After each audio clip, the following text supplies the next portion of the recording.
Ikalawang Samuel, Kabanata 23.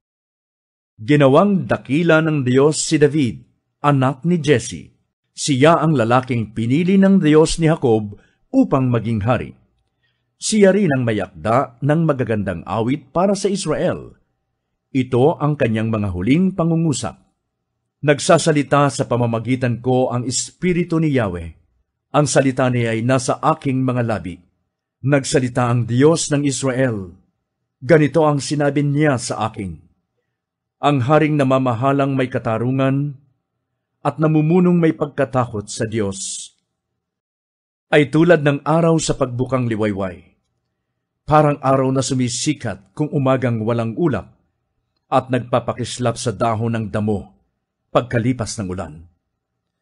Gayon pagpapalain ng Diyos ang aking sambahayan dahil sa aming tipan na walang katapusan. Kasunduang mananatili magpakailanman. Siya ang magbibigay sa akin ng tagumpay. Ano pa ang dapat kong hangarin?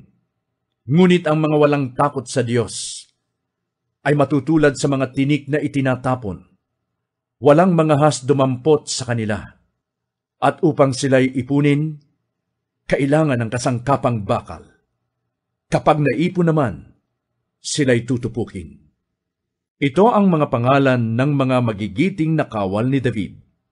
Ang unay si Joseph Basevet na taga Takhemon. Siya ang pinuno ng pangkat na kung tawagi ang Tatlo. Sa isang labanan, nakapatay siya ng 800 kalaban sa pamamagitan lamang ng kanyang sibat. Ang pangalaway si Eleazar na anak ni Dodo mula sa lahi ni Ahohi. Siya ang kasama ni David sa Pasdammim nang sila'y lusubi ng mga Filisteo. Natalo ang mga Israelita at nagsiatras. Liban kay Eleazar. Hinarap niyang mag-isa ang mga Filisteo hanggang sa manigas ang kanyang kamay sa paghawak sa espada. Ngunit pinagtagumpay siya ni Yahweh ng araw na iyon. Pagkatapos ng labanan, saka pa lamang bumalik ang kanyang mga kasamang kawal para samsaman ang mga kaaway na napatay niya. Ang pangatlo ay si Sama na anak ni Age, isang taga-Arar. Sa Lehi ay may isang bukid na may tanim na gisantes. Dumating ang mga Filisteo at doon nagtipon. Natakot ang mga taga roon at sila'y tumakas. Ngunit dumating si Sama at tumayo sa gitna ng bukid upang ipagtanggol ito.